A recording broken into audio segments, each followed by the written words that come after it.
अभी आपका सवाल है कि परमेश्वर के पुत्रों ने मनुष्य की पुत्रियों को देखा।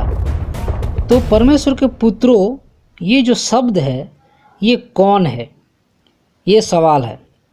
तो ये काफ़ी कंट्रोवर्शियल एक टॉपिक है कि परमेश्वर के पुत्र जो शब्द है ये आखिर कौन लोग हैं या कौन है। उत्पत्ति 6 अध्याय 1 और 2 पद।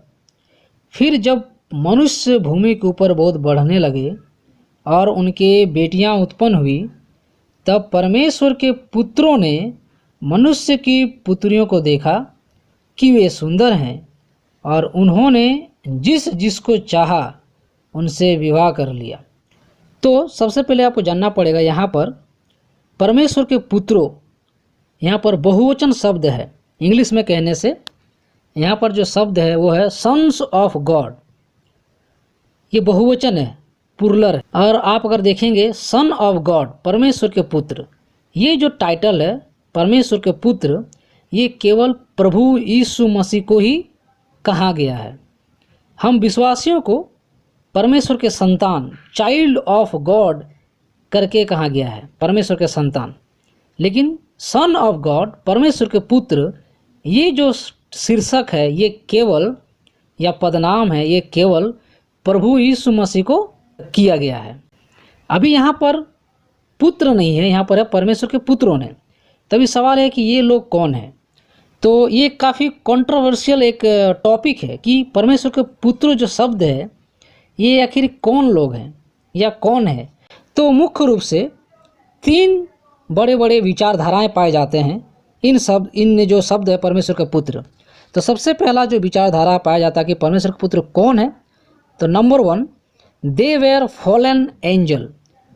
पहला विचारधारा ये कहती है कि वे लोग पतित स्वर्गदूत हैं जो गिराए गए थे स्वर्ग से, जो जिन स्वर्गदूतों ने पाप किया था और जो गिराए गए थे स्वर्ग से, वे लोग ये स्वर्गदूत हैं।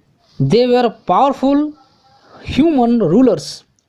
दूसरा विचारधारा यह कहती है कि वे लोग उन समय में जो शक्तिशाली शासक हुआ करते थे, लंबे चौड़े शासक हुआ करते थे, वे लोग इस सन्स ऑफ गॉड को दर्शाते हैं। तीसरा और महत्वपूर्ण विचारधारा यह है कि they were godly descendants of Seth intermarrying with wicked descendants of Cain. तीसरा विचारधारा जो कहता है कि सेथ का ये वंशावली है, और उन समय में सेथ जो है ईश्वरीय लाइन में आता था और गॉडली लाइन में आता था।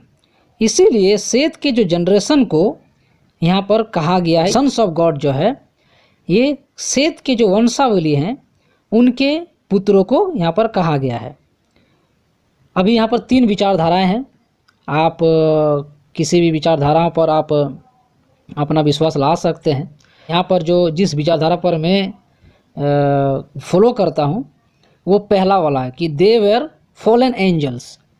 वे एक पतित गिराए हुए स्वर्गदूत हैं।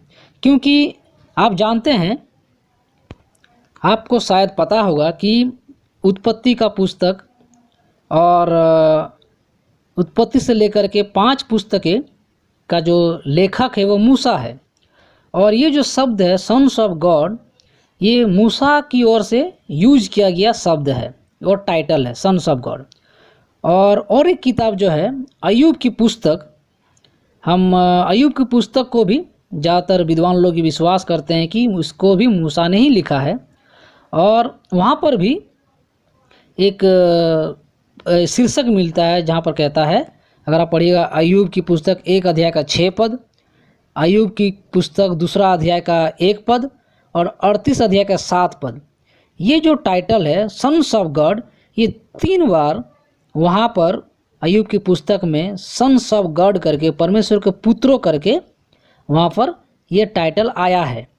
और ये अगर आप पढ़िएगा 1 का 6 पद, 2 का 1 पद और 38 का 7 पद, यहाँ पर जो सन्स ऑफ गॉड हैं वो शैतान को या उनके दूतों को रेफर कर रहा है।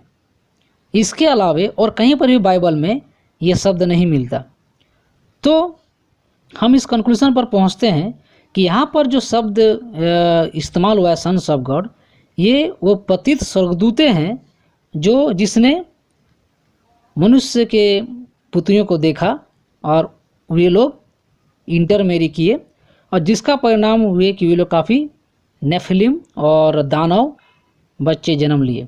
अगर आप और एक सपोर्ट के लिए अगर आप देखिएगा न्याय नियम से यहूदा की पत्री में एक ही अध्याय है और 6 पद हम पढ़ेंगे। वहाँ पर लिखा हुआ है, फिर जिन स्वर्गदूतों ने अपने पद को स्थिर न रखा वरन अपने निज निवास को छोड़ दिया, उसने उनको भी उस भीषण दिन के न्याय के लिए अंधकार में जो सदा काल के लिए है बंधों में रखा है।